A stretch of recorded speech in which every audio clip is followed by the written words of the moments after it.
Kami dari kelompok 10 ingin mempresentasikan makalah kami yang berjudul yaitu strategi pengajaran dan menciptakan lingkungan belajar yang produktif. Baiklah, langsung saja kepada materinya yang akan dijelaskan kepada rekan saya yaitu Nazwa. Bab 1 Pendahuluan. Latar belakang. Pendidikan merupakan salah satu pilar penting dalam perkembangan individu dan masyarakat. Proses belajar mengajar yang efektif tidak hanya bergantung pada kualitas materi yang diajarkan, tetapi juga pada cara pengajaran dan lingkungan yang diciptakan oleh guru. Dalam era globalisasi yang ditandai dengan cepatnya berkembang teknologi dan informasi, tantangan dalam dunia pendidikan semakin kompleks. Oleh karena itu, guru dituntut untuk mengadopsi berbagai strategi pengajaran yang inovatif dan mampu menciptakan lingkungan belajar yang produktif. Lingkungan belajar yang produktif adalah tempat di mana siswa merasa nyaman, termotivasi, dan terlibat aktif dalam proses pembelajaran. Dalam lingkungan semacam ini, siswa tidak hanya menjadi penerima informasi, tetapi juga berperan aktif dalam pembentukan pengetahuan mereka sendiri. Dengan menerapkan strategi pengajaran yang tepat, guru dapat mendorong siswa untuk berpikir kritis, berkolaborasi, dan mengembangkan keterampilan yang diperlukan untuk menghadapi tantangan di masa depan. Namun, masih banyak tantangan yang dihadapi dalam menciptakan lingkungan belajar yang produktif, seperti perbedaan gaya belajar siswa, keterbatasan sumber daya, dan resistensi terhadap perubahan. Oleh karena itu, penting bagi pendidik untuk memahami dan menerapkan berbagai strategi pengajaran yang dapat meningkatkan efektivitas proses belajar mengajar. Makalah ini bertujuan untuk mengidentifikasi dan mendeskripsikan berbagai strategi pengajaran yang dapat diterapkan untuk menciptakan lingkungan belajar yang produktif. Dengan memahami dan menerapkan strategi ini, diharapkan guru dapat meningkatkan motivasi dan prestasi siswa serta menciptakan pengalaman belajar yang lebih bermakna. B. Rumusan masalah. Berdasarkan latar belakang di atas, maka rumusan masalah dalam makalah ini adalah sebagai berikut. 1. Apa saja strategi pengajaran yang dapat meningkatkan produktivitas belajar siswa? C. Tujuan. Adapun tujuan dalam makalah ini adalah sebagai berikut: mengidentifikasi dan mendeskripsikan strategi pengajaran yang produktif. Bab 2 Pembahasan. Pengertian strategi pembelajaran. Kali ini akan dibahas mengenai macam-macam strategi pembelajaran beserta penjelasan lengkap masing-masing jenisnya. Dengan begitu, Anda terutama para pendidik atau guru akan lebih mudah dalam menentukan strategi belajar yang tepat kepada peserta didik atau siswa secara umum. Strategi pembelajaran adalah suatu serangkaian rencana kegiatan yang termasuk di dalamnya penggunaan metode dan pemanfaatan berbagai sumber daya atau kekuatan dalam suatu pembelajaran. Strategi pembelajaran disusun untuk mencapai suatu tujuan tertentu dan di dalamnya mencakup pendekatan, model, metode, dan teknik pembelajaran secara spesifik. B. Pengertian produktif. Produktif adalah kemampuan siswa untuk memperoleh pembelajaran baru secara efisien dan efektif. Maka dari itu, di dalam strategi dan produktif ada kaitannya. Hal ini berarti arah dari semua keputusan penyusun strategi adalah pencapaian tujuan, sehingga penyusun langkah-langkah pembelajaran, pemanfaatan berbagai fasilitas dan sumber belajar semuanya diarahkan dalam upaya pencapaian tujuan yang produktif.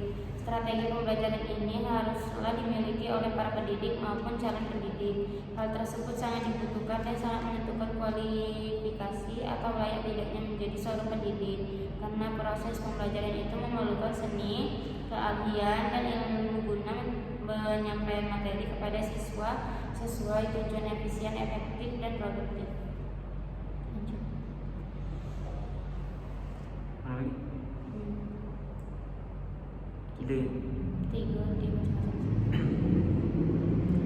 Selanjutnya 3 yaitu macam-macam strategi pembelajaran.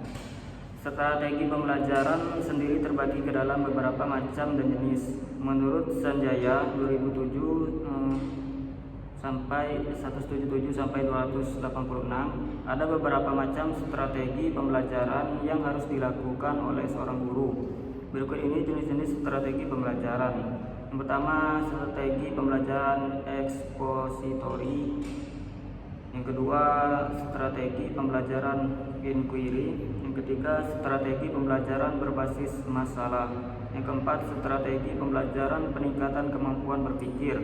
Yang kelima, strategi pembelajaran kooperatif. Yang keenam, strategi pembelajaran kontekstual. Yang ketujuh, strategi pembelajaran efektif.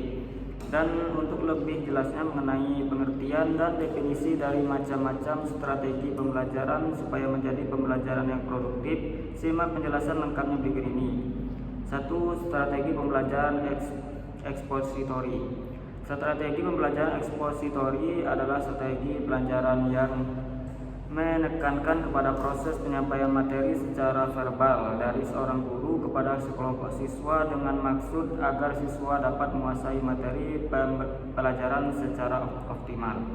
Strategi pembelajaran ekspositori merupakan salah satu dari macam-macam pendekatan pembelajaran yang berorientasi kepada guru. Hal ini dikarenakan guru memegang peranan yang sangat penting atau dominan dalam strategi ini. Dalam sistem ini, guru menyajikan dalam bentuk dan telah dipersiapkan secara rapi, sistematik, dan lengkap sehingga anak didik tinggal menyimak dan mencernanya saja secara tertib dan teratur. 2. Strategi pembelajaran inquiry. Strategi pembelajaran inquiry adalah rangkaian kegiatan pembelajaran yang menekankan kepada proses berpikir secara kritis dan analisis untuk mencari dan menemukan sendiri jawabannya dari suatu masalah yang ditanyakan. Yang ketiga, ada strategi pembelajaran berbasis masalah. Pembelajaran berbasis masalah dapat diartikan sebagai rangkaian aktivitas pembelajaran yang menekankan kepada proses penyelesaian masalah yang dihadapi secara ilmiah. Keempat, ada strategi pembelajaran peningkatan kemampuan berpikir. Strategi pembelajaran peningkatan kemampuan berpikir merupakan strategi pembelajaran yang menekankan kepada kemampuan berpikir siswa. Lanjut selanjutnya.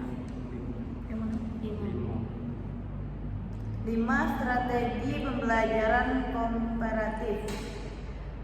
Model pembelajaran kelompok adalah rangkaian kegiatan belajar yang dilakukan oleh siswa dalam kelompok-kelompok tertentu untuk mencapai tujuan pembelajaran yang telah dirumuskan. Strategi pembelajaran kooperatif merupakan model pembelajaran dengan menggunakan sistem pengelompokan atau tim, yaitu antara 4 sampai 6 orang yang mempunyai latar belakang kemampuan akademik, jenis kelamin, ras atau suku yang berbeda. Sistem penilaian dilakukan terhadap kelompok. Setiap kelompok akan memperoleh penghargaan reward jika kelompok tersebut menunjukkan presentasi yang dipersyaratkan. 6. Strategi pembelajaran kontekstual. Strategi pembelajaran kontekstual, teaching and learning, adalah konsep belajar yang membantu guru mengaitkan antara materi pembelajaran dengan situasi dunia nyata siswa dan mendorong siswa membuat hubungan antara pengetahuan yang dimilikinya dengan penerapan dalam kehidupan mereka. 7. Strategi pembelajaran afektif. Strategi pembelajaran afektif memang berbeda dengan strategi pembelajaran kognitif dan keterampilan. Efektif berhubungan dengan nilai yang sulit diukur karena menyangkut kesadaran seorang yang tumbuh dari dalam diri siswa. Dalam batas tertentu, efektif dapat muncul dalam kejadian behavioral. Akan tetapi, penilaiannya untuk sampai pada kesimpulan yang bisa dipertanggungjawabkan membutuhkan ketelitian dan observasi yang terus-menerus, dan hal ini tidaklah mudah untuk dilakukan. Penutup. Kesimpulan. Dalam era pendidik yang terus berkembang, peran strategi pembelajaran efektif dan penciptaan lingkungan belajar yang produktif sangatlah krusial. Melalui penerapan berbagai strategi seperti pembelajaran aktif, pembelajaran berbasis masalah, dan manfaat teknologi, guru dapat meningkatkan keterlibatan siswa dan mendorong mereka untuk berpartisipasi aktif dalam proses pembelajaran lingkungan. Belajar yang positif dan suportif tidak hanya memfasilitasi proses belajar, tetapi berkontribusi pada perkembangan karakter dan keterampilan sosial siswa. Baik, terima kasih. Telah selesai pemaparan materi dari kami. Terima kasih sudah menonton. Jika ada yang ingin bertanya, silakan bertanya di kolom komentar. Assalamualaikum warahmatullahi wabarakatuh.